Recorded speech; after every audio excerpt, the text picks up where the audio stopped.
Hey, welcome to the workshop. My name is Kyle Martin, and I'm a painter and a skateboarder and a teacher from Rock Springs, Wisconsin. And I'm coming to you from my family farm. Right behind me in that white building is the Chicken Coop Studio, and that's the home to all of my paintings and my workshops here at the farm. I love painting landscapes and being on the path to constant discovery. I'm constantly searching for new ideas and ways of working to make painting the same old thing new and refreshing. I paint a lot of the same landscapes over and over again, but I find that every time I do so, something has changed. Maybe it's something in the landscape, or maybe it's something inside me. The path towards discovery in landscape painting is rooted in the fundamentals. In this class, I'm going to show my method for observing and composing the landscape. I create value sketches for every painting that I do. The art of creating a grayscale value sketch is a part of my working method. Creating the marker sketches helps me to create paintings that have that perfect balance of abstraction while still being rooted in the foundations of realism. I think we're going to have a lot of fun, and I'm really glad that you're here for this class. Let's get things started. I have a video demonstration that I filmed this week, and it's going to detail everything that I know about painting the forest in autumn. All right, let's get right into it. Thanks so much for being here.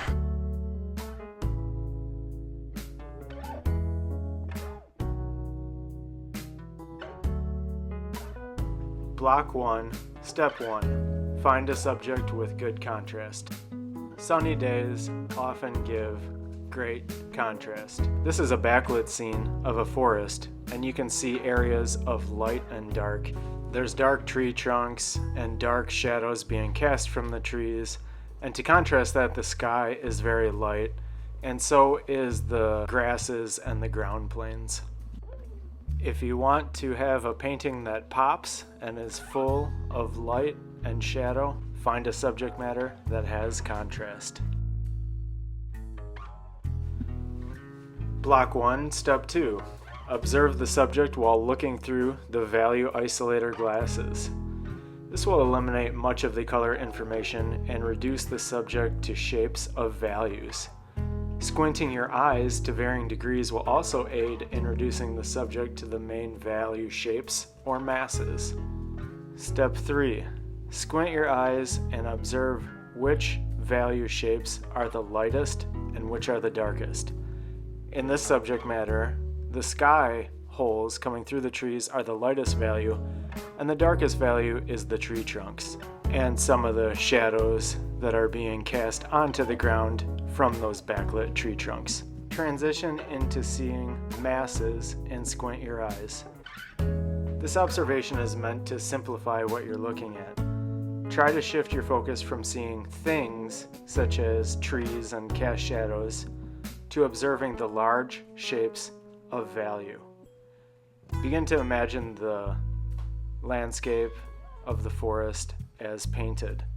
Just squint and imagine that this has already been done. Take as much time as you want here and sink into it. Block 2, the sketch. Number 4, make a site-size sketch in your sketchbook. What we need is a starting point to start our sketch. How about I use this point right here where this stump of this tree meets the ground. So here's that first point. I'm just going to mark it by an X. I'm going to use my lead of my pencil. Let's talk about the width of the tree trunk indicated by that red line. If I had a ruler, I could hold it up, and from my vantage point, it might be right around 1 centimeter. However, there's no room for a ruler in a paint box. And so I can just hold my pencil up and measure the distance from the lead of the pencil to where my thumb touches, which is indicated by that red line. I can make different measurements with my pencil depending on where I hold my thumb. This is a much larger measurement than the first one I made, and you can see I'm holding my thumb in a different position. At the base of the stump, that tree is this wide. With this technique, from your vantage point, every measurement that you gather from the subject matter will end up being the exact same size on your paper as you see it in nature. Both of the red lines in this photograph are the exact same size.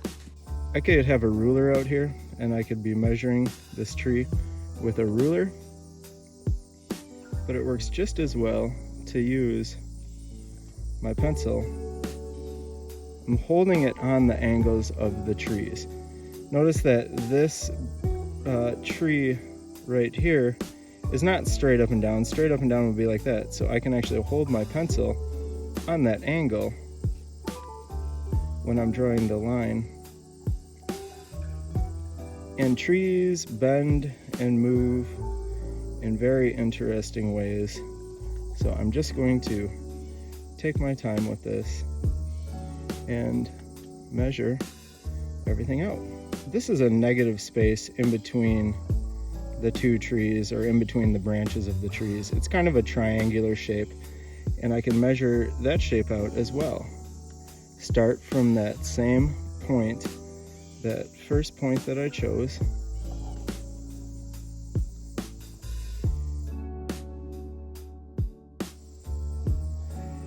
This part of the stump is much wider than this part of the stump.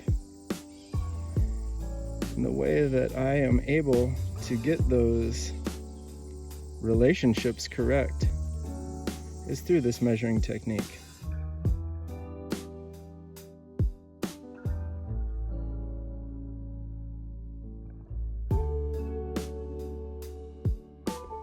From that starting point, which again is right here, I can measure up and I can see that the land mass starts right here. From this branch to this tree, the landmass is this far away. Shadows are shapes too, so I want to take some time and measure out those shadows as well. I think you can see that this is a very deliberate way to draw your subject, and this is a way that can give you good accuracy in your drawing. That's the thing I'm after more than anything else at this point, is just to have an accurate placement of the shapes.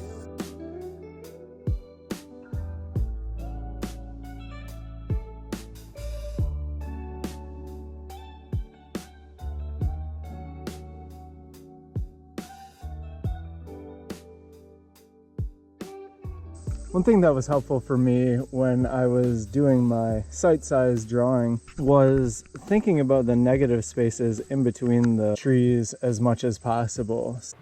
On the screen now is a value scale. Values refer to the relative lightness or darkness of a color. For instance, the square that says 50 on it is a middle value gray. That square that says 50 is lighter than the 80 value square. In relation to the 80 value square, it is lighter. The 50 square is relatively darker than the 30 value square. Your markers have numbers on them like 10, 20, or 30, and so on. Those numbers on the markers directly relate to the value squares that are on your provided value palette. It's pretty cool. I have some different values of markers here. This is a grayscale marker that is very light. It's a 10% value, which relates directly to the 10% value square on the value palette. That's darker. We're going to say that that is a 30% value. Here's a 40% value, slightly darker than that last one. Here's one darker yet. We'll say that that's a 50% value. And here's a 70% value. And finally, here's a 90% value. I need to observe my subject matter with my red glasses on, which I have now, and I'll put on the screen the version of it in red glasses. You can see that these grayscale markers are great because we can draw the subject matter in terms of dark and light. The lightest thing I see is the sky, and it's a very light value. I'm just going to leave it at this point as the tone of the paper. The tone of the paper is technically lighter than the 10% value and could be thought of as a zero value. The reason that I said that I will have the sky just be the tone of the paper is that it was so brilliant shining through those trees that it was basically white with just a little bit of color added to it. Now, slightly darker than the sky is the ground plane. The sun is shining right on that field behind these trees. This is going to be the value that is just slightly darker than the sky. The next darkest value that I see on my subject matter is the foliage of some of this early autumn leaves. I'm using that 30% value. I'm using this value right here, and I'm going to place those leaves that are darker than the ground plane and darker than the sky. Also, some of the negative spaces that are on the ground are the same value as well. Anything that I think can be grouped into this value is getting indicated with this value at this point. Okay, the next darkest area, darker than that, but not quite as dark as the trees, is the background mass. So I'm going to indicate the background mass. There's a bluff kind of far off in the distance. I'm going to be using this 50% value right here. So there's these beautiful, rich, deep shadows behind the forest. I'm also getting some of that same value note on the ground planes in some places. And I'm wearing my value glasses when I do this, and that's very helpful because it's taking the color information away and it's allowing me to observe my subject only in matter of value of dark and light. Okay, darker than that, all I have left is the darks of the tree trunks and some of the shadows on the ground, and I'm going to do that using this darkest value that I have. I'm simplifying. It's almost like I'm painting this painting in terms of black and white before I even get started on it. Alright, this concludes the video, and we've covered block 1 and block 2 in this segment. Block 3, the color mixing section of it, is easier for me to demonstrate from life, but I think you'll agree with me that creating a value sketch is definitely helpful when creating a landscape painting, especially if you want that painting to be full of light. Alright, thanks so much for checking this out.